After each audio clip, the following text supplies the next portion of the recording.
Good morning, Team Alabama. Here is your next Achieve article for today.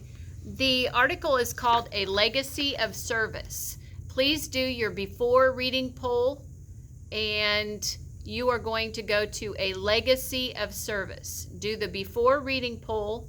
We are going to read the stretch article together, and then you're going to read your article and do your activities. So this stretch article, the Lexile level is at a 1280, so you might click on 1280 on the stretch article so that yours looks exactly like mine. So 1280 on the Lexile level.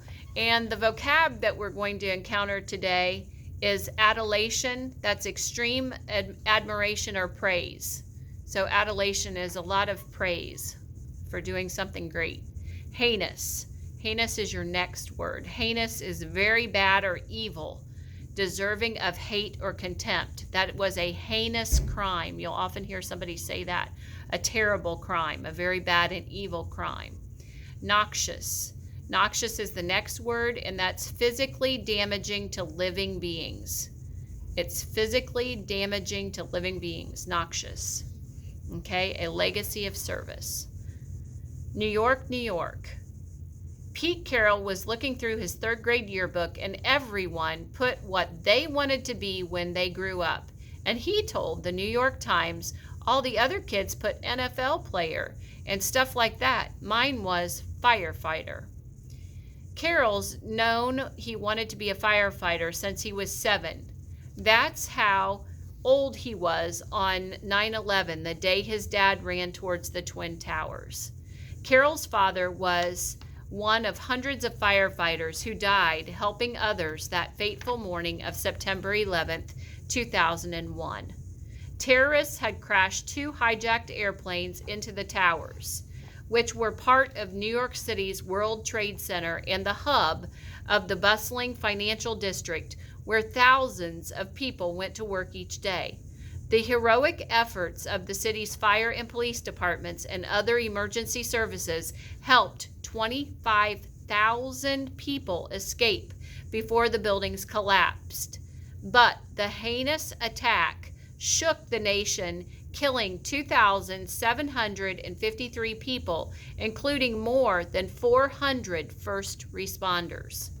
Memories of that day are indelibly imprinted in the minds of those who lived through it, none more so than the children whose parents were among the fallen heroes. For many, it has become part of their identity, an identity forged with both adulation and grief. Like Carroll, some feel a strong connection to the careers their parents loved. And now that they're old enough, they're following in their parents' footsteps and becoming firefighters themselves. Rebecca Asario and her brother Mark both graduated from the FDNY Training Academy in 2019, a class which included the largest group to date, 19 of next-generation firefighters who lost a parent either in the line of duty on 9/11 or from illness related to their rescue and recovery efforts at the site of the fallen towers, where a noxious cloud of cancer-causing debris lingered for months. Every day that I come to the academy, I was grateful to be there, Rebecca Asario told CBS News. I feel like my dad's with me every step of the way, and it brings me a little closer to him. When Manny Mojica remembers his father, his pictures of a big guy with tattoos riding a motorcycle, his massive English Mastiff dog never not by his side, but going through FDNY training has given Mojica new insight into what his father's life was like away from his family at the laborious job that he loved. The new firefighter says breaking down doors and lugging unwieldy hoses has answered all the questions that I had growing up about the day-to-day atmosphere of what my dad was doing. Becoming a firefighter has also given Greg Kumpel a chance to get to know his father. The dad he remembers was no nonsense and all business. But when Kumpel met his father's former colleagues or friends, co-workers, They told him stories about a man who was known for pulling pranks and telling jokes.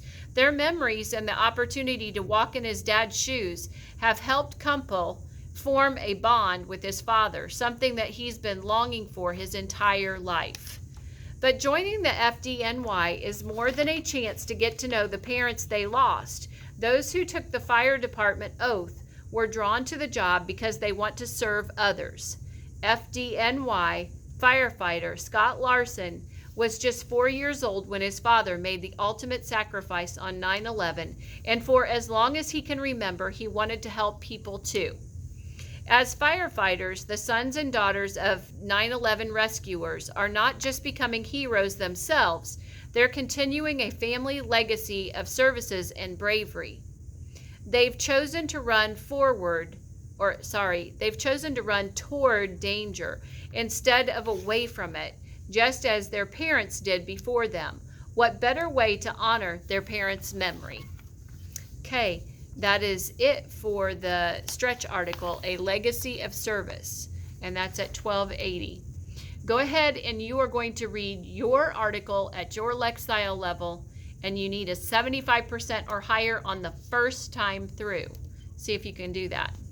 Have a great rest of your day, Team Alabama, and let's screenshot those scores and send them to me. Have a great day. Thank you.